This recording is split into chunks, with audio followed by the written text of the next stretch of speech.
Hi everyone, welcome back to Adobe Live. We had a great session yesterday with Cristina Ryan, who's back with us today, on her skateboard project, where she was just going through that and doing a little bit of substance stuff. My name's Alwyn Hunt. I head up education partnerships for the 3D and immersive team. And Chrissy, for those people that weren't on part one yesterday, maybe you want to do a bit of an introduction and tell everyone about your legendary status as a texture artist in the visual effects industry. Oh dear, that's an amazing introduction. Thank you so much, Alan. My name is Cristina Ryan. For those who weren't on yesterday, I'm a lead texture artist at Industrial Light and Magic here in Sydney, Australia. So what exactly is that? Basically, I create and apply 3D materials to models for movies and for series and things like that. Super fun. I've been doing it for about 7 years now. Yesterday we went through kind of this this skateboard project, which I did for students just starting out in the industry.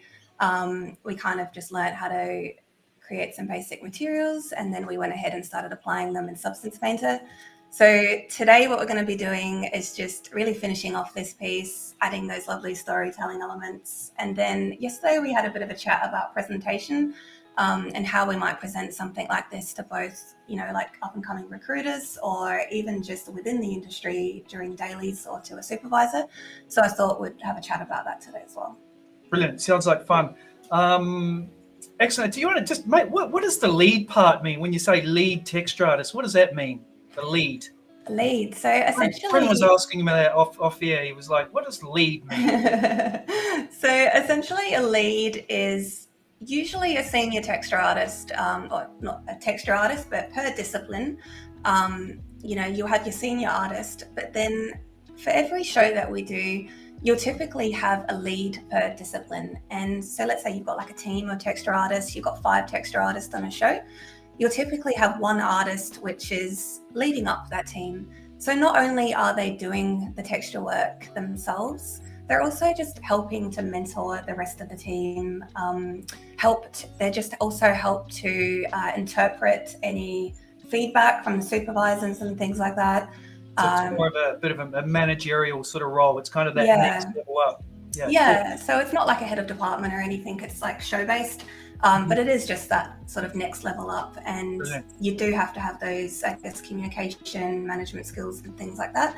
It's a lot of fun. I think it's sort of steps into a little bit of my passion for helping people. And that's why I kind of went into this lead role, because I really, really enjoy just helping people within the team to achieve what the supervisor is looking for. So super fun. Excellent. Skate on.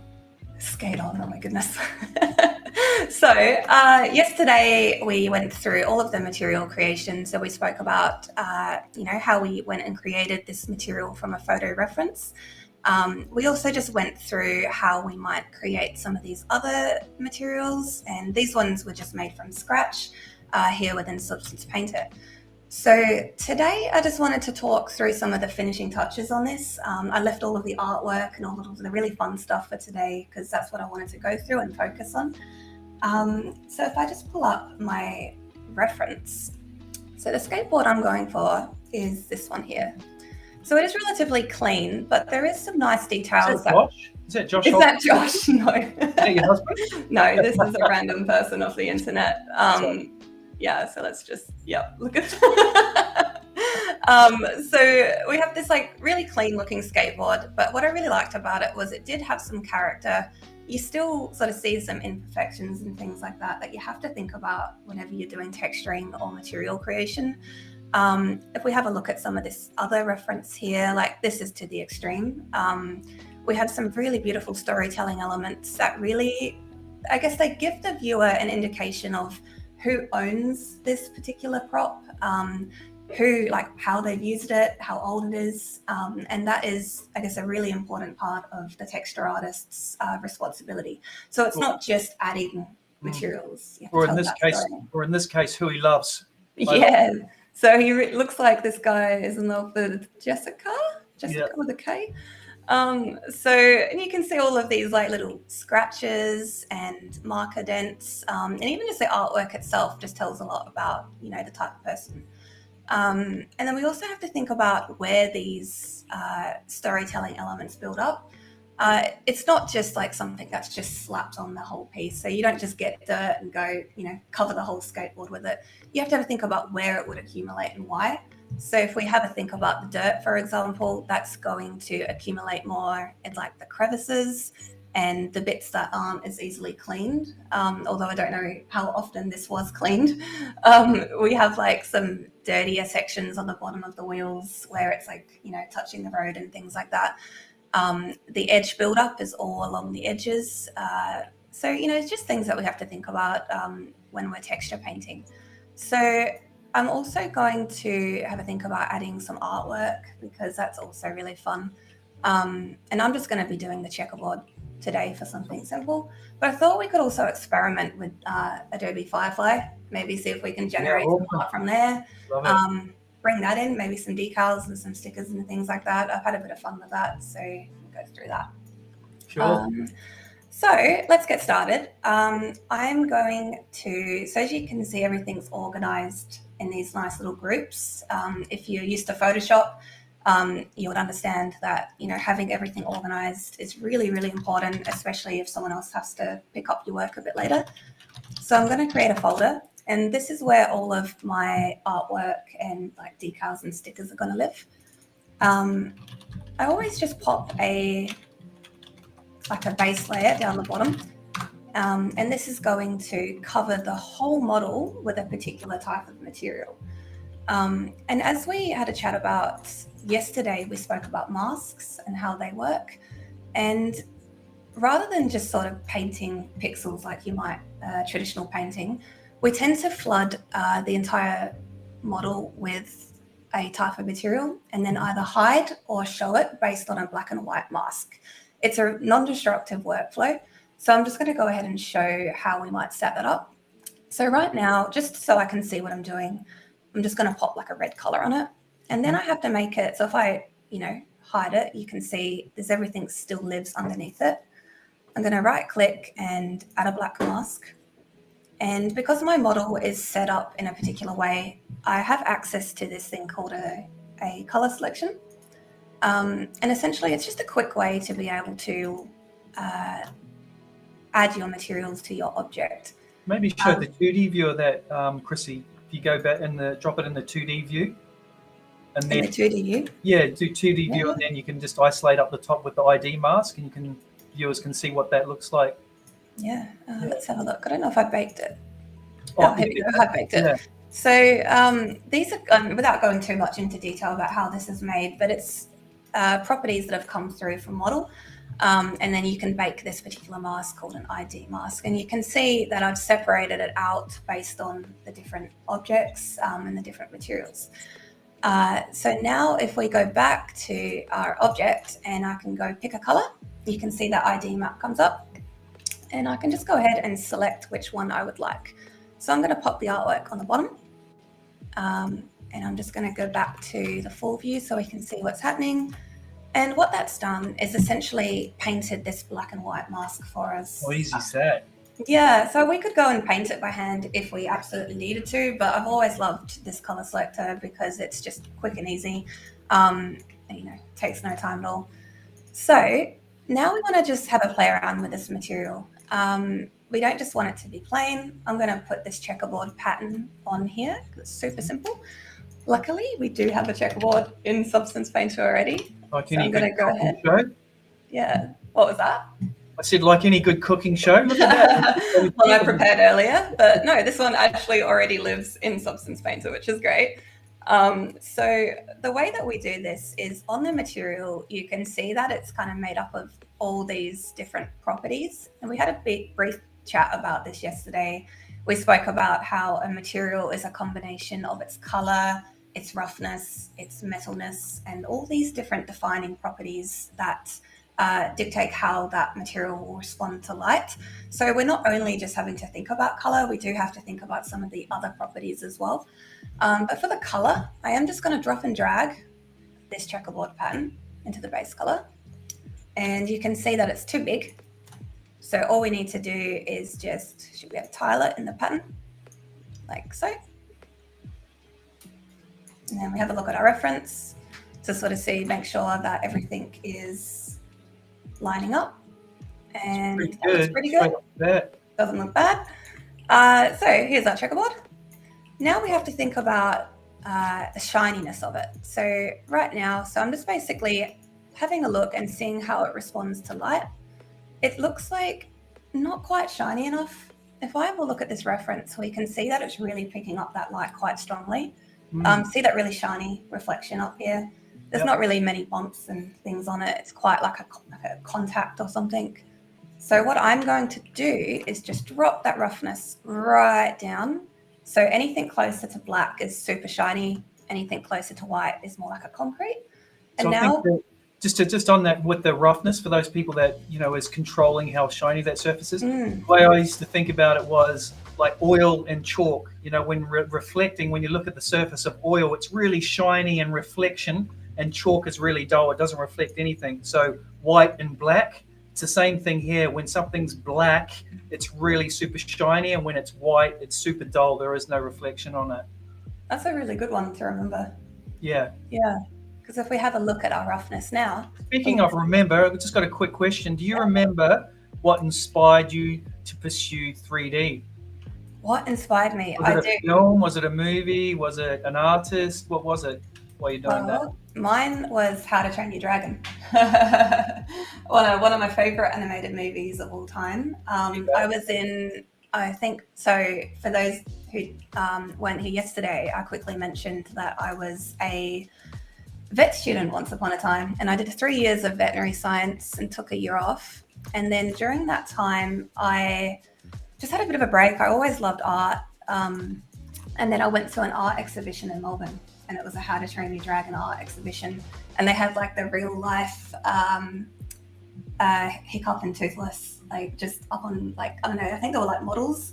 And they were like showing all of the 3D models and things like that they had. And I realized that it could be a career choice. And yeah, that was a real pivotal moment for me. After that, I was with my friends, and they're just like, why don't you just drop out of vet school and pursue this? It's obviously something you're really passionate about.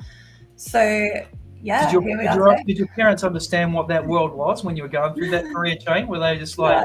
No. It was a very scary jump. I think when I was learning this sort of thing, it was still very new.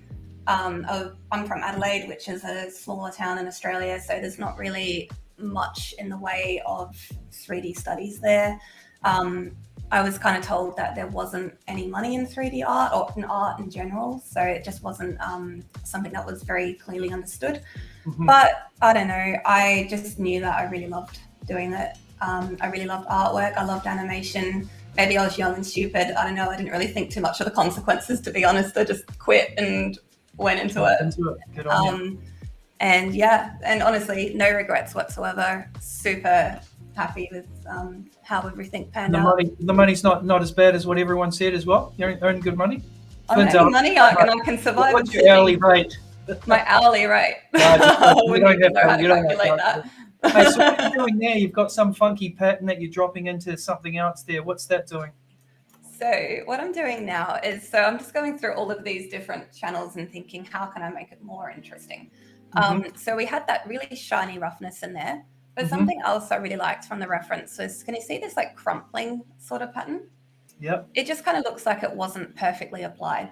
So what I am doing is I just got a really soft creases texture. You see here, it's just like, it's meant to be used for like folds. So I thought that might be really nice to sort of emulate that up and that down sort of bump happening. And I'll show you, how that might look. Let me just, got to just make it a bit smaller. Here we go. Oh, yeah. So this is like the pattern size, right? Frequency. And this sort of highlights the ability of all of these procedures that are coming in. They all come with these like really easy to use sliders, so you can adjust these patterns as you need. They're not just the 2D image, so you can adjust the contrast, you can adjust the balance and things like that. Just makes it a little bit more valuable. So it's a little bit too much. It kind of looks like glad wrap, so we do have to adjust this a little bit. So what I'm going to do is add a blur onto it to start with, just to blur it out, soften it out. We can do that by right-clicking and adding what we call a filter. Mm-hmm. So I'm going to add that on. Similar And in Photoshop, right? Just adding a filter and a blur. Yeah, exactly. exactly, and a blur. Now I'm going to, as you can see how it's like blurred everything. It's not quite what I'm after. With materials, you have to be a little bit more specific with what channel you would like it to affect. So in Photoshop, if you pop a blur on, it kind of affects everything. But we have to be specific with, do we want this effect to affect our color, our roughness, our metalness? So it's just that little extra step of complexity between Photoshop and Substance. So I just want this to affect my height, which is the up and the down. Yeah. And I'm going to blur it out so it's quite soft. I don't want it to be too strong at all. Yep. Maybe just something like that. And I'm going to turn it down. It's just, again, it's really too strong. So on the right-hand side, we have these things called blending modes and like an opacity slider. Again, if I was to turn this down, you can see here that because I've actually already flipped out to the height, by default, it's on here on color. These blending modes are just like Photoshop. So you've got opacity up and down. Yeah. You just have to be very specific, again, with what channel you want it to affect. So I'm going to just turn it right down.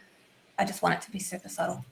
And the idea is just, as light shines over it, you do get a bit of a soft variation. Nice. And you can come in here and change it as much as you need. So maybe I might decide to increase the frequency a bit. Yeah, so you can just have a play around with it. It's all trial and error. Yeah, you just play around until you get something you like. And the biggest thing that I tell students and people new to the industry is that it really is all about just subtlety. Not everything has to be on 100%. You just want a little bit of an effect over here, a little bit over here. Some of the best work, it's just so subtle, and you don't need to see like every single thing that you've painted, right? Otherwise it just gets too complicated. It gets too busy. So it's just, as you kind of move around, you just get a very slight indication of something underneath there. So it's like Flynn said in the chat, it's the imperfections that make it look real, and it's so true. It's like something looks perfect, it feels like it's fake. Exactly. So adding those little imperfections, it really helps sell the believability of it being realistic. Yeah, that's it. So the next thing I thought about, like a pinch of salt in a cake, he says. Oh, Flynn. What does he say?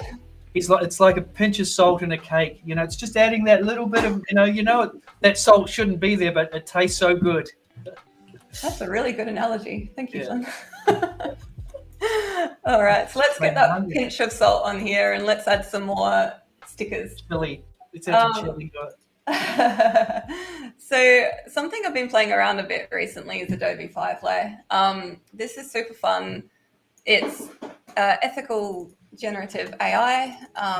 The idea is that, for me, everyone's stance on AI is different, but I just like to use it to subsidize things here and there. So especially, if you want to create some concept art, something I was thinking about with, this skateboard, before Firefly, I just, grabbed these snaps off the internet, just a quick Google search. But for example, here, I can start to really have a think about some ideas and what direction I want to go with this. So I don't know, give me a prompt, Alan, for a skateboard on a, I can never think of words. You could do cement, ramp, urban landscape, environment with neon lights. I don't know, let's funk it up a bit. With neon lights and how about some graffiti? Yeah, lots of graffiti. Sorry, some graffiti. Yeah. I don't know. Let's try that. That's super cool. fun. So it's great for concept, just coming up with some quick ideas. And you can also use it to, create little logos or stickers. If you don't want to have to go ahead. Well, that's pretty epic. It's pretty neon. Look at this guy. Wow. Well, that's really pretty. Look at that. Even instantly looking at that, I've gone, wow, that's a really cool idea for a design. Right. So instantly my creative, juices are flowing. I'm going, okay, some orange wheels, the blue, pinks and the oranges and the artwork on the base. So super, like, I love this color scheme. It's awesome.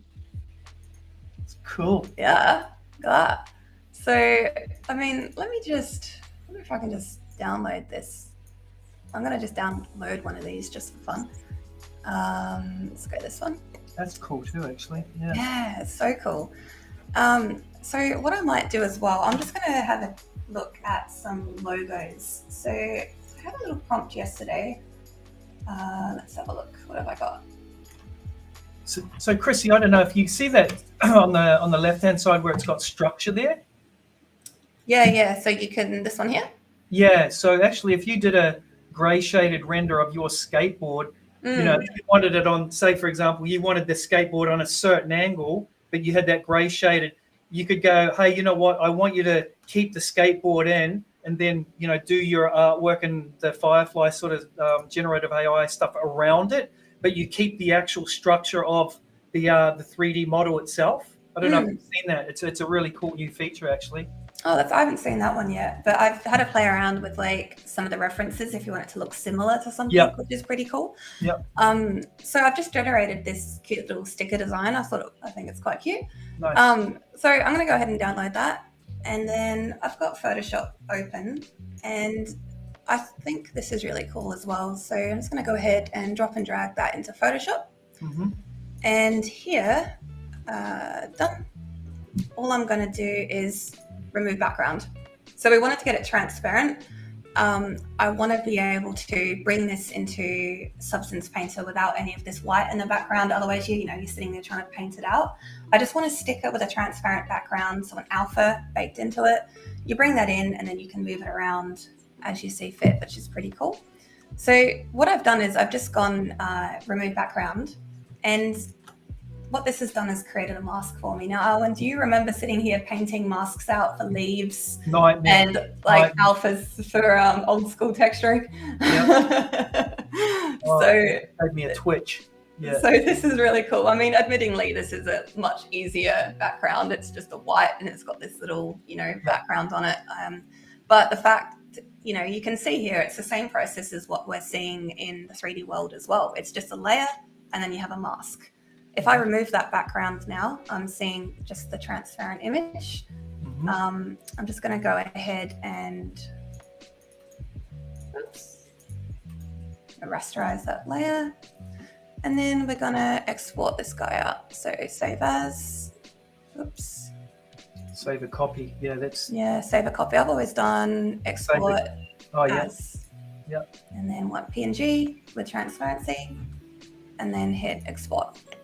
So I'm just going to save this in here. I've got one I prepared earlier as well. So hit save. Nice. Now let's minimize that out. And then I'm just going to go ahead and drop and drag these guys in. So I want this one and this one. Can we drop and drag them in? Yep. There we go. So we dropped and dragged that into the shelf. And this is the import resources window. You can also access it from the file menu. We're going to we have to define what type of resource it is, because here's where you might, import materials as well as images. I'm just going to go texture and import it into this current section. I don't want it to be, here all the time just for this project.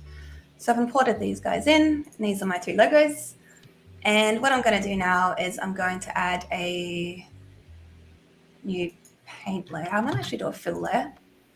And then I'm going to drop and drag this into my base color. And here's our sticker.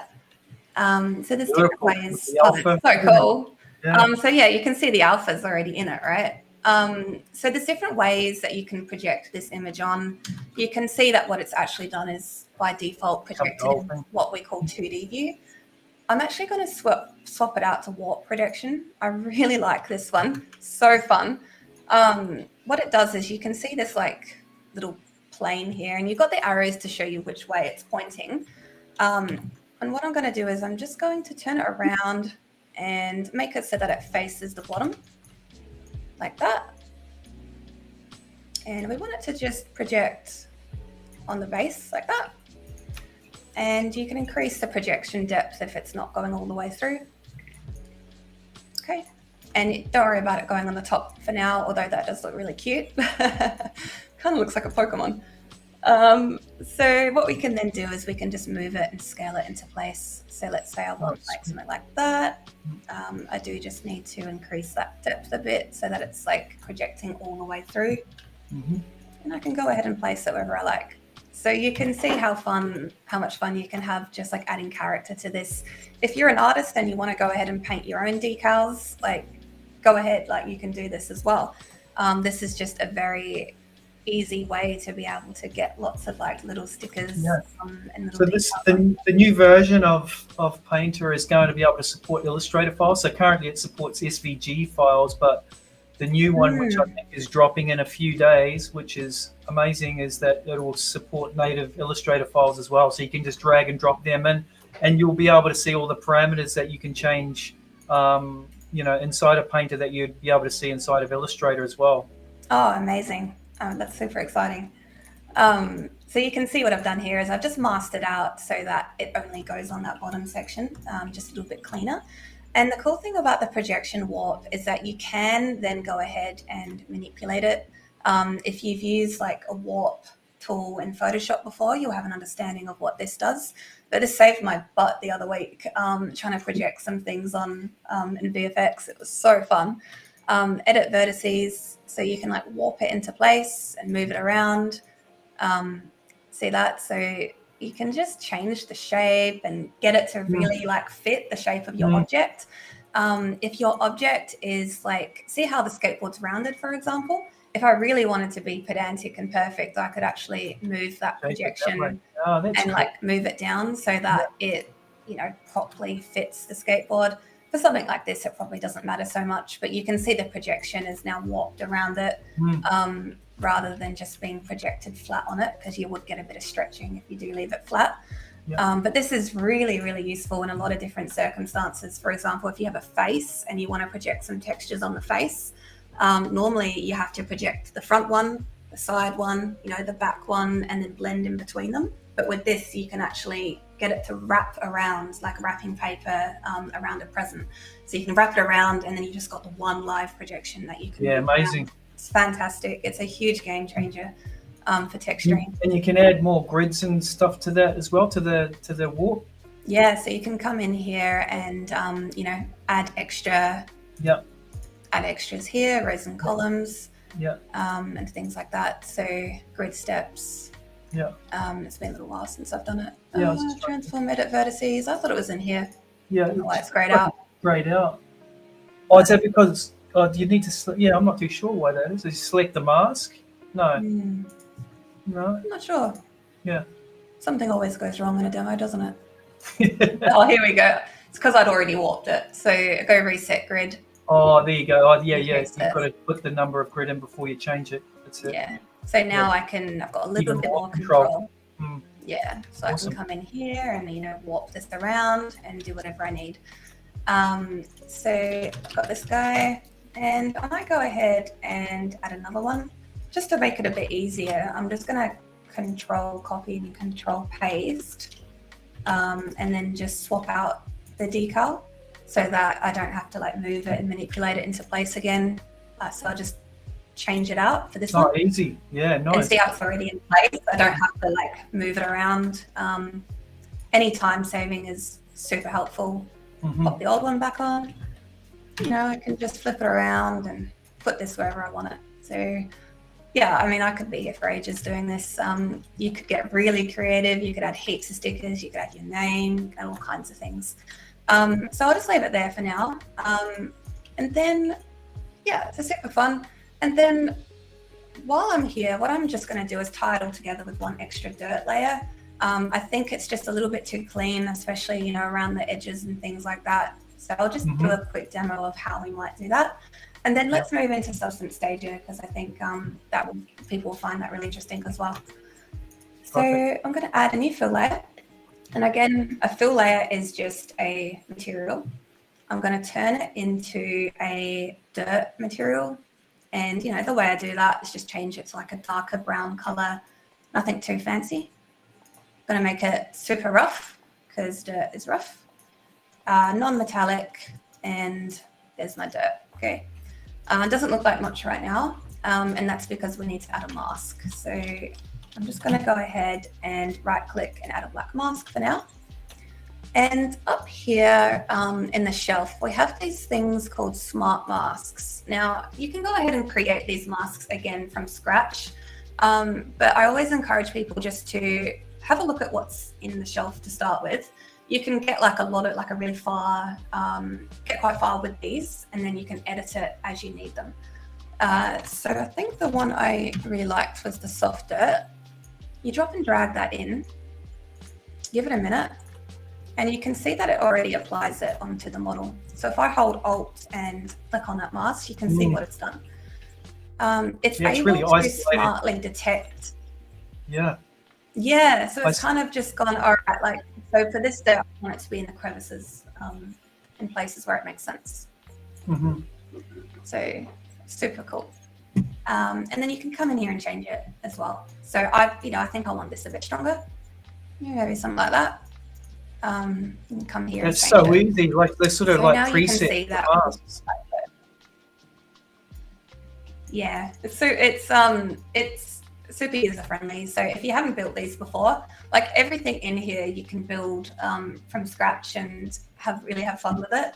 But when you're just starting out, or even a pro in the industry, you can still use these, and then you just edit them and change them, and perhaps you might not like the dirt pattern, so you can swap it out for something else.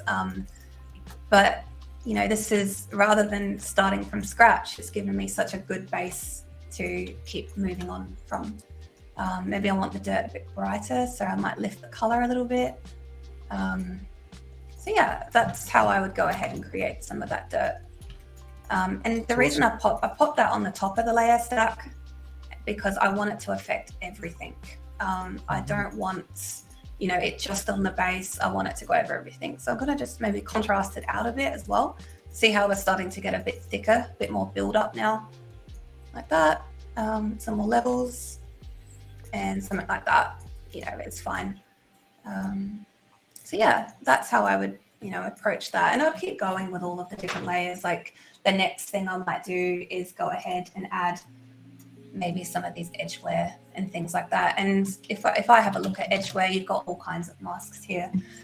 So I really encourage you to, load in a model and really have some fun with all of these different layers and see what you can come up with for those in the audience. So awesome. I think now is probably a good time to think about Substance Stager and how we might present this. So yesterday, Owen, we were having a chat about the industry and how we present work to supervisors. So there's a couple of different ways that you can go ahead and present this stuff. As we recall yesterday, the final presentation for this was what we're seeing here. So this is great for like a solid piece of artwork or something like that. Maybe for your final piece, you might want to create a 2D image like this. But generally, whenever you're doing 3D work, you also want to produce what we call a turntable. And I'll show you what that is. And this is just an example of something that I did for Tomb Raider. Well, I briefly mentioned it yesterday when I was painting some edgeware, this pickaxe, but essentially it's just on a grey background, super simple and not too distracting. You have your asset presented in the best way, so like whatever angle best shows off your textural qualities.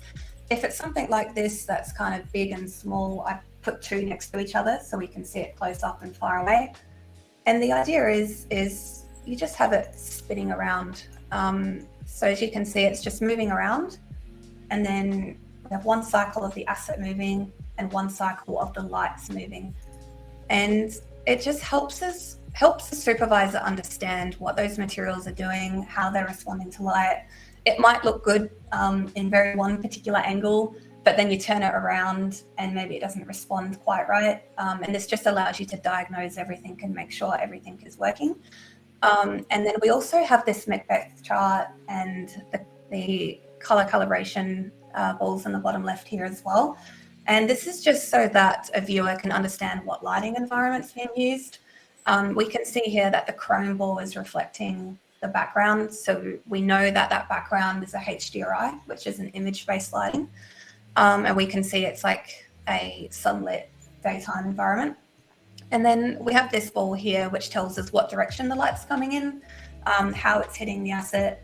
And then we know that this environment is well exposed. So for example, something I commonly see with people is like perhaps they're rendering something and they go, oh, I want this to be brighter. Perhaps their lights are too dark, but they go into their color and they increase the color like heaps and heaps. And it might look good in this environment, but then they put it into another environment and it's overblown. So the idea is that you put something in a calibrated environment where you know that the lights are physical and accurate, and that way you can better judge what your material is doing. So if I saw down there in a student reel that, this ball was super bright and white, I would know that their asset is uncalibrated, because if it looks good with the lighting overlit, it doesn't quite line up. So it's just a means for someone to be able to understand what's going on. Yeah. So Chrissy, have I got that's a delay? how I would present. Do I have a delay in my? Can you hear me okay? Can you hear me okay? Yep, I can hear you now. Yeah. Yep. Yeah, I was just going to say, just to add to that, we're all like we good. see a lot of students that add like black or really white backgrounds, and like to Chrissy's point, having a grey background, it's neutral. You focus in on the asset rather than details getting lost in the background. So it's a common mistake, and I think Chrissy, you're going to show us actually inside of Stager here. I'll let you carry on with this because there is a studio setup that you can use, right? Already made. Yeah, so this is the beta version of Substance Stager. So I've just gone and downloaded that. And so being a beta, some features aren't accessible, but having a play around with it's super fun. So I can't wait for this to be officially launched. But upon launch, you've got this little studio pack shot. So I just downloaded that.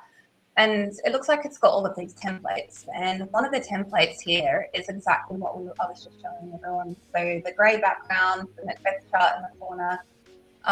So I'm going to open this up and go create.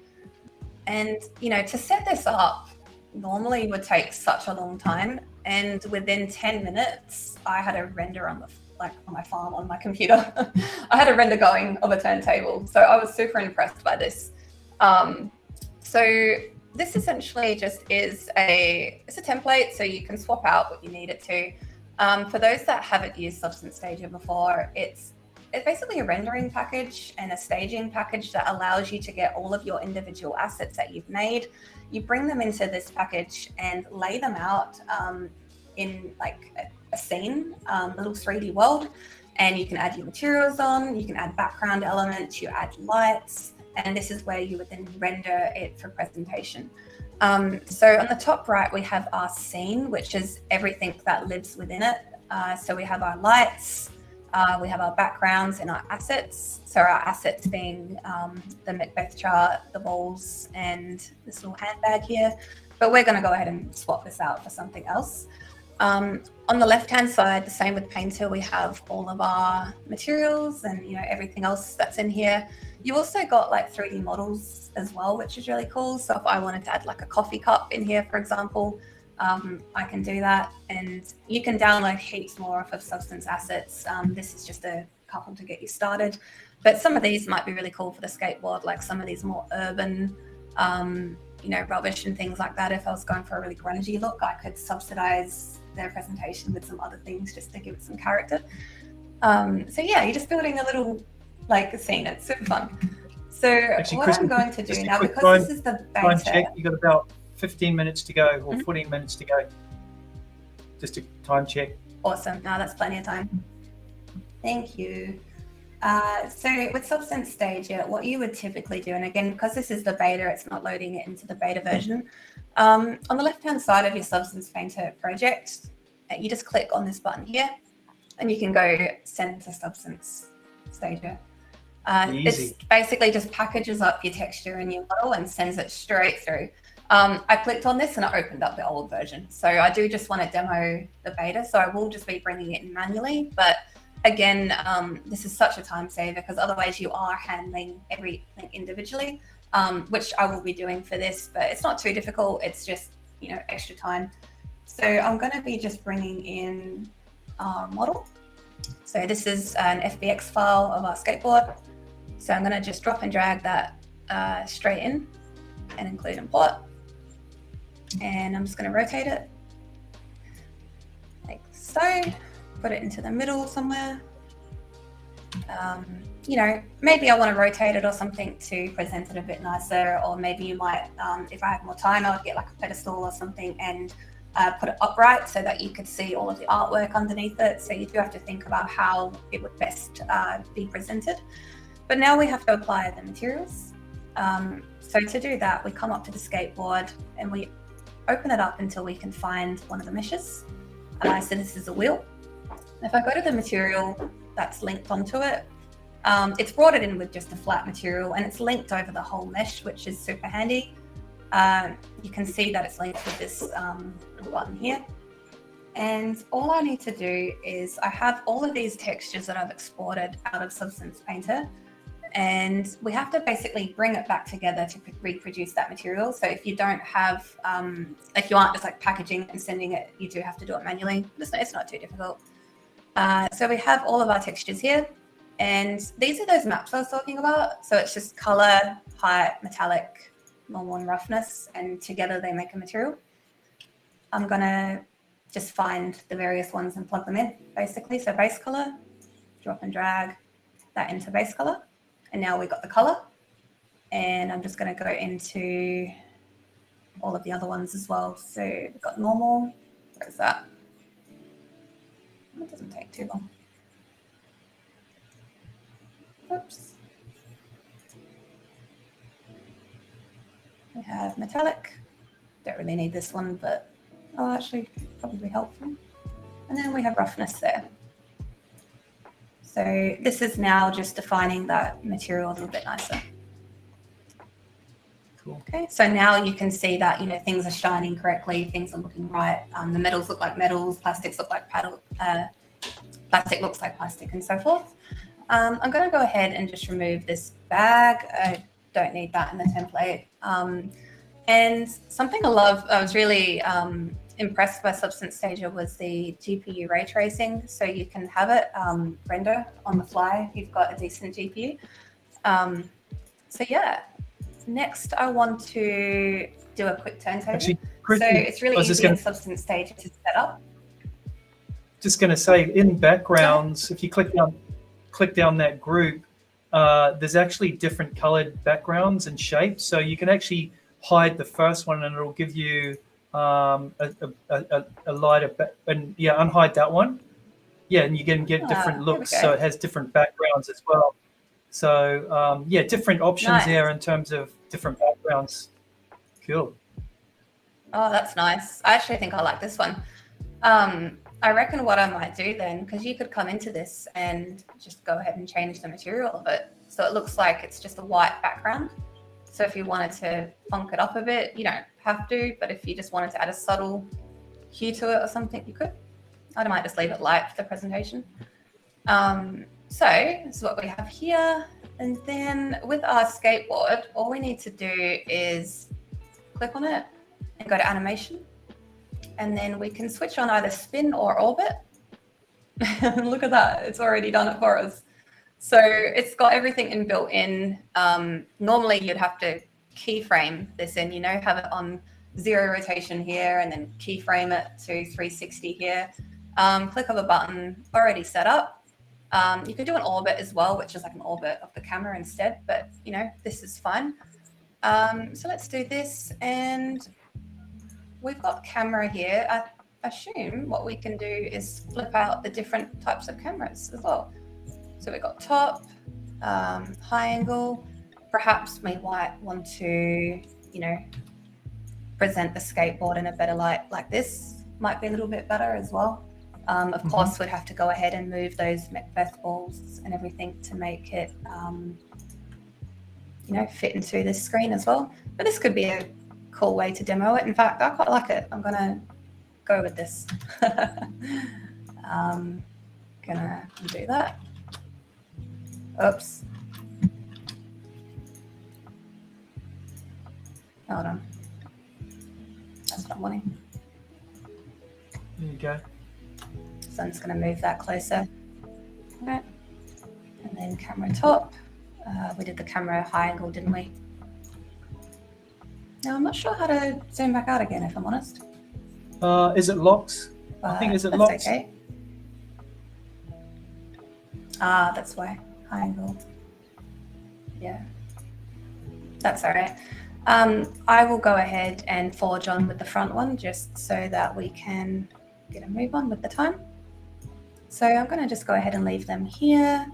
And you would spend some time setting this up and everything. Once you're done, just go over the render and you just basically hit render. You can choose which camera you would like to do. You can choose what frame rate because we've set up the timeline. You can either do just the current frame or you can do the frame range. Yeah, Chrissy. Right now it's set to 72 Just in there as well. You could change it from PNG to an MP if you wanted to do actually a little MP4 like turntable there rather than the single frame images. So you got a few different options in there. Yeah, so you can even do a PSD file. I've experimented with this before and it comes in with all the channels, all of your masks if you want to composite it as well against the background.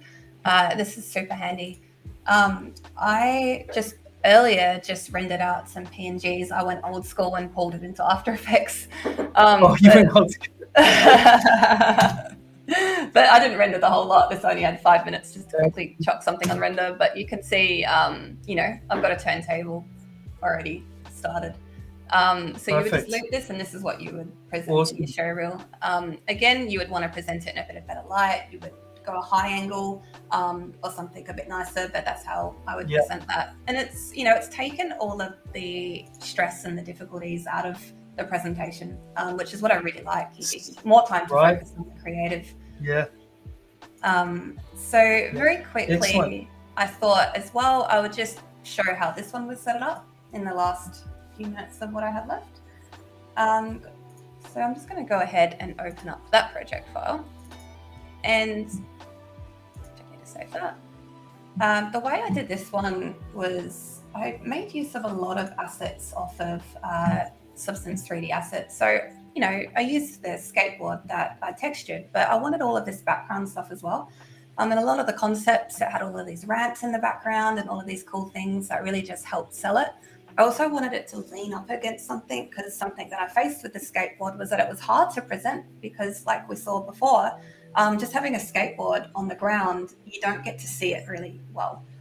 So I wanted to have it definitely upright, leaning against something, and it made sense to have that something element in a skate park. So on Substance 3D assets, I was able to just download a bunch of different ramps and all kinds of things. It was super fun.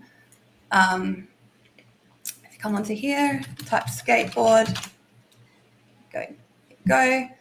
We have the skateboard model, but actually maybe I'll just go skate park. Got some bugs if we want them. So these are all the modules that I downloaded. So I downloaded all of these guys. It's so fun. It's like SimCity or Lego or something.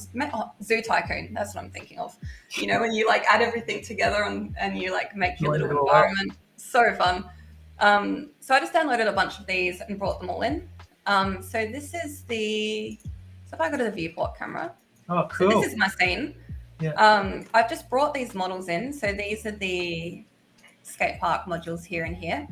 I also then just downloaded a bunch of materials from the same place, Substance 3D assets. So this wall material downloaded from there. I thought it was beautiful. I edited the colors and things like that within Stager, but that's all just with some sliders. I downloaded some of these ones as well. And it's just about like getting something on the canvas. The focus is the skateboard. So I don't really need to be here creating everything when the focus of this tutorial was just that. So really just helped me create something within a good time frame. So if we go to the camera view now, this background image was just one of the backgrounds we see here. It was this one nice. So I just had this one, brought that in, matched the image in terms of lighting, in terms of like the environment and things like that. You can play around with, but you've got this outdoor sunlight and I really like it because you can very easily get a look that you like. If you think about it like times Yeah. of the day, you've got like sunrise, and then you've got midday, and it kind of goes around to nighttime and sunset. So, you know, very quickly create something nice.